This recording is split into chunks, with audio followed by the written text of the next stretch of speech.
average weight of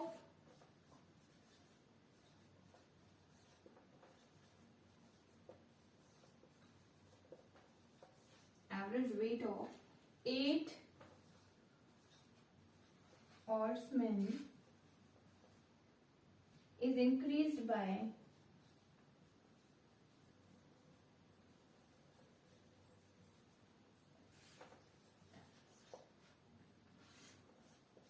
1.5 kg.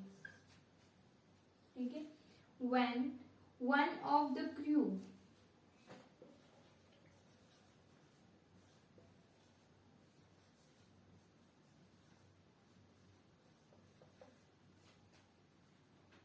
whose weight is 60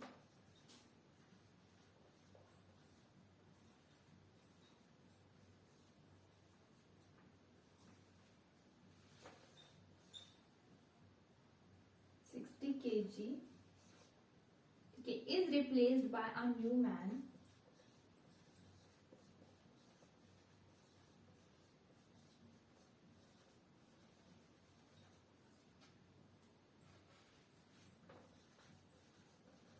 comma the weight of the new man.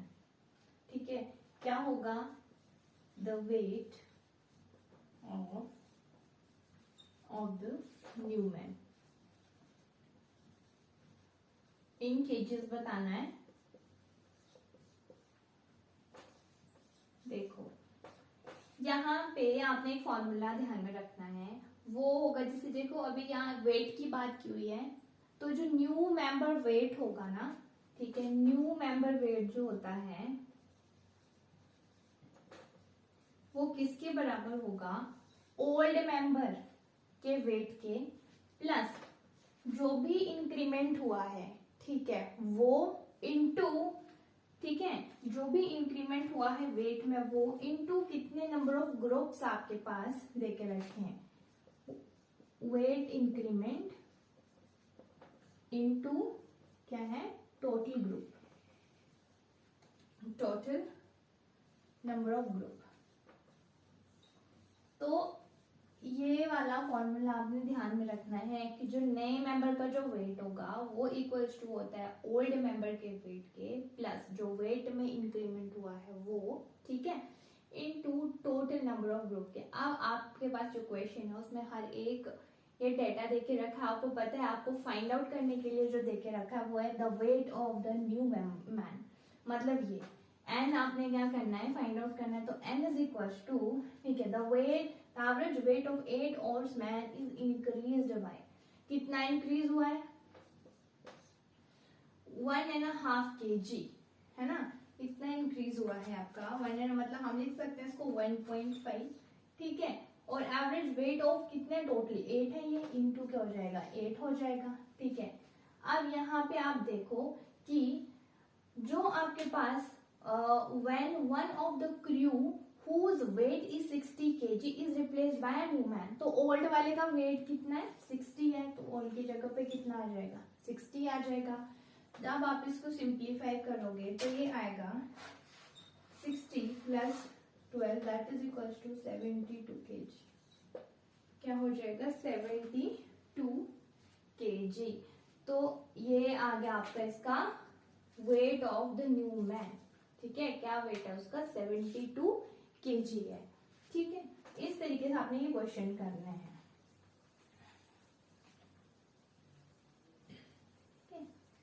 Next question है कि out of 10 teacher of a school, कितने out of 10 teacher of a school, one teacher retire in place of him a new teacher. ठीक है, one teacher retire in place of him,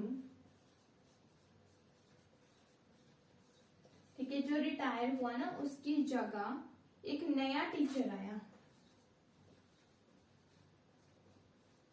ठीक है, who is 25 years old. जिसकी as कितनी है 25 year old है, ठीक है, उसने क्या किया ज्वाइन किया, जो रिटायर हुआ उसकी जगह पे जो टीचर है उसकी एज दे के रखी है वो है 25 years. As a result average age of the teacher reduced by 3 years, ठीक है। तो जब ये आता है, ठीक है, 25 ईयर ओल्ड है, तो इससे क्या होता है जो एवरेज एज है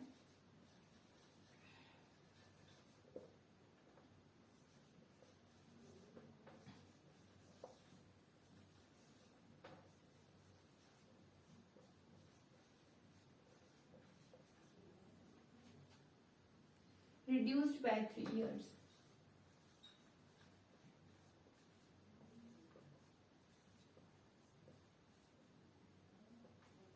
एज ऑफ रिटायर्ड टीचर बतानी है आपने।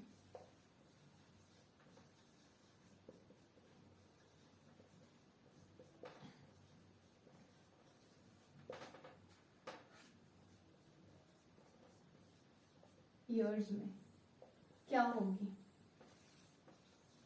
वही फॉर्मूला, ठीक है। तो यहाँ पे आपने क्या करना है, but age of retired teacher बतानी है, मतलब आज बार जो न्यू की एज है वो देके रखी है, ओल्ड की आपने बतानी है। क्वेश्चन को देखेंगे, out of 10 teacher of a school 1 teacher जो है वो रिटायर होता है और उस टीचर की जगह एक नया टीचर अपॉइंट होता है जो कि 25 ईयर ओल्ड है, ठीक है। तो इस टीचर्स के आने से क्या होता है कि जो रिजल्ट एज अ रिजल्ट क्या होता है, जो एवरेज एज होती है ना टीचर की वो रिड्यूस हो जाती है बाय 3 ईयर। अब ये चीज ध्यान रखनी है, डिक्रीज हो रहा है, रिड्यूस हो रहा है, ठीक है। तो आपने बताना है रिटायर्ड टीचर की एज, ठीक है। अब देखो यहाँ पे रिड्यूस हो रहा है ना, तो फॉर्मूले में जब हम क्या करते थे ओल्ड प्लस करते थे, तब यहाँ पे ओल्ड माइनस और नेक्स्ट जो भी था आपका वो सेम रहेगा, ठीक है। तो देखो ये बनेगा आपके पास N new is equals to old minus, minus क्यों, रिड्यूस बोला है, रिड्यूस बोला है इसलिए हम नेगेटिव साइन यूज कर रहे हैं। तो ओल्ड, ठीक है, दिस इज जीरो में समझ लेना, ये ओल्ड है, ओल्ड माइनस क्या है, क्या आएगा आपके पास 3 इंटू, देखो 3 ईयर से रिड्यूस हुआ ना, तो जब भी इंक्रीज और डिक्रीज होता है उसको हम यहाँ पे लिखते हैं प्लस, जो वेट इंक्रीज हुआ तो प्लस लगाया था मैंने, वेट डिक्रीज होगा तो यहाँ पे माइनस लगा रही हूँ, ये कितना डिक्रीज हुआ तो 3 डिक्रीज हुआ, ठीक है। और ये टोटल कितने हैं, टोटल 10 है, तो यहाँ 10 आ जाएगा। न्यू की जो एज आपके पास देखे रखी है वो 25 देके रखी है, ओल्ड ये कितना हो जाएगा 30, तो 25 प्लस क्या हो जाना है 30 इज इक्वल टू ओल्ड, ठीक है। जब आप इन दोनों को ऐड करोगे तो ये आ जाएगा आपके पास 55।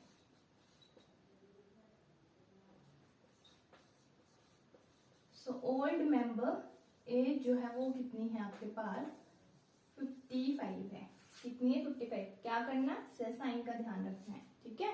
रिड्यूस है, कोई चीज कम हो रही है तो क्या होगा, नेगेटिव साइन यूज होगा। अगर कोई चीज आपको रिड्यूस की जगह पे इंक्रीज हो रहा है, जैसे वेट इंक्रीज हो रहा है, ठीक है, तो आप क्या करोगे प्लस यूज करोगे इन प्लेस ऑफ माइनस, ठीक है। ये क्वेश्चन हो गया। अभी नेक्स्ट क्वेश्चन करते हैं।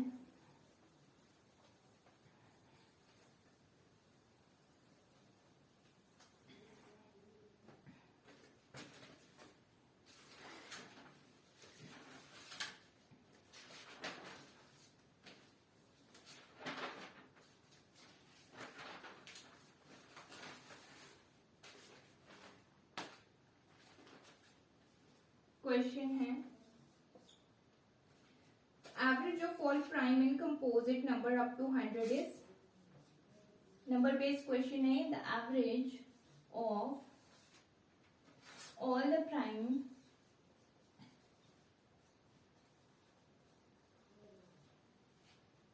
एंड कंपोजिट नंबर्स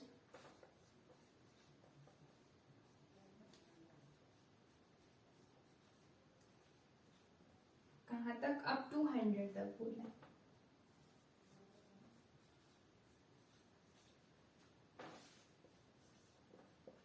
क्या होगी, ठीक है।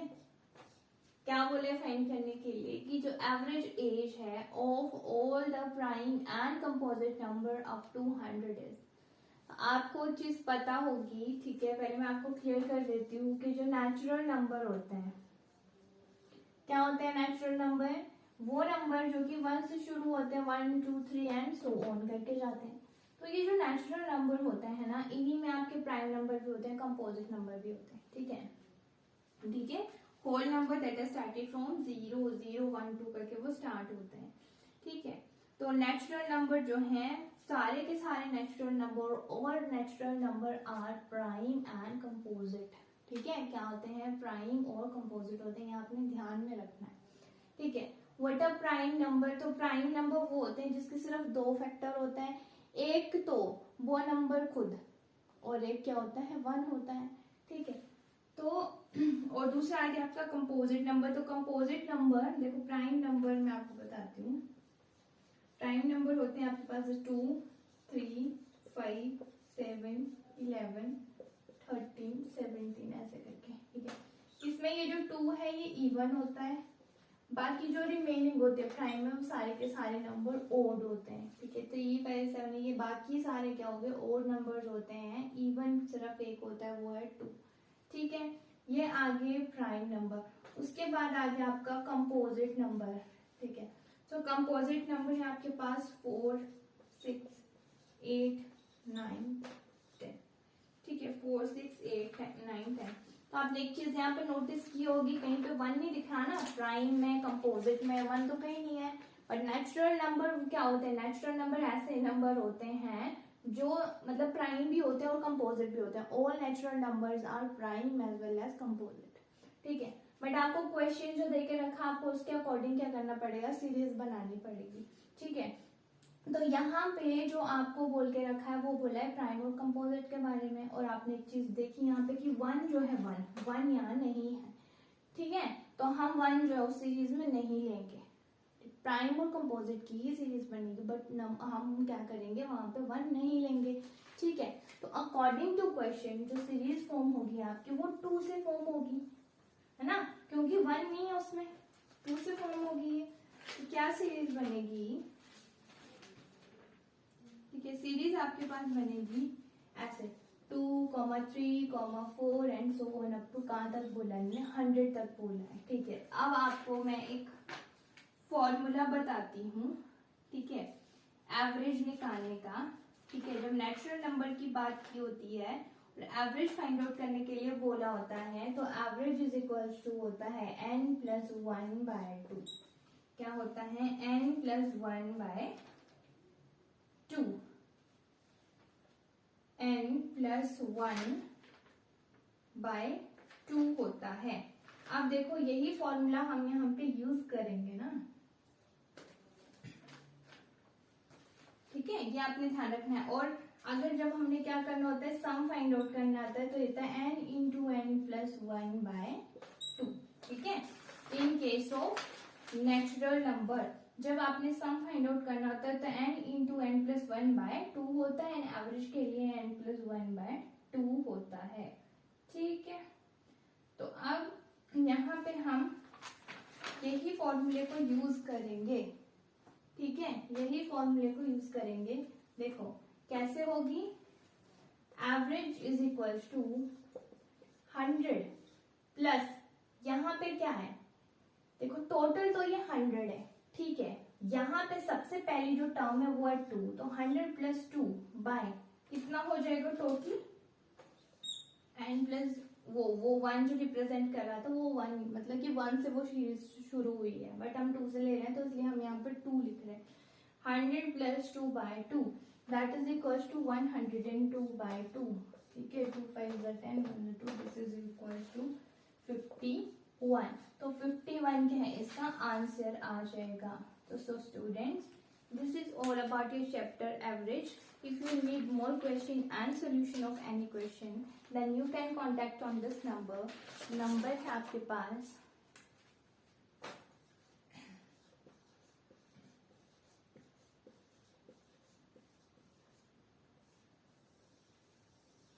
7399973929, ठीक है। कोई भी आपने क्वेश्चन पूछना है तो आप इस नंबर पे कांटेक्ट कर सकते हैं। Thank you.